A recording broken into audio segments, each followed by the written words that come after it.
Nakabili ako ng hipon. I-share ko sa inyo ang simple recipe na madalas ko niluluto. Simple lang rin ang mga sangkap pero aba, mala restaurant ang level. Panoorin para may idea ka rin for next ulam.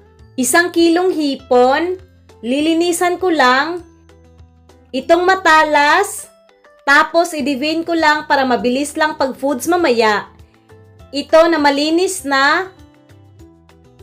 Ayan na lahat. Na-prepare ko na rin ang ibang ricados. May pinapainit akong tubig dito. Maglagay ng asin. 2 mais to, hiniwa ko lang. Pakuluan natin to. Takpan lang hanggang maluto. Habang niluluto natin yung mga mais sa likod. Grabe, oy, sa obus dyan. Dito na tayo sa kawali. Painitin na natin to. Unsalted butter. Kalahati lang nito, guys. Yan, kalahati. Itong kalahati sa susunod na mga cooking videos. Tapos maglalagay ako ng konting cooking oil para hindi masunog yung butter. Paghaluin, tapos tunawin natin to ng maayos. Pwede ka naman gumamit ng margarine kung yun yung gusto mo. At ganyan dapat, natunaw na tunaw na.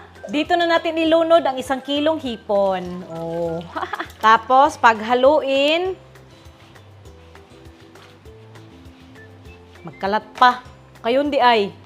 Ukayin lang ng mahina para hindi magkadurog-durog. Yan, ibalot natin sa butter. Okay. Ganyan lang, tapos takpan natin ng mga 3 minuto muna. At ito na, pagkaraan ng 3 minuto, kahit hilaw pa, ang sarap na tingnan, tapos ang bango. Oh. Haluin ulit. Ganito lang ba? Siyempre hindi. Titimplahan natin. Meron akong dito ay frozen na mga garlic. Yan, damihan natin. Asin. Paminta. Yan, kayo na bahala kung gaano kadaming paminta. Brown sugar. Oyster sauce. Oh, oyster sauce, Zay. Yan. Okay. Ganun lang kasimple yung mga panimpla, no? Pero gusto ko ng medyo maanghang, so lalagyan ko ng sili. Kung ayaw mo ng maanghang, wag mo lagyan. Ganun lang yun. Then, haluin. Dahan-dahang paghalo lang, guys, para maganda yung presentation, hindi magkadurog-durog yung hipon. Wow.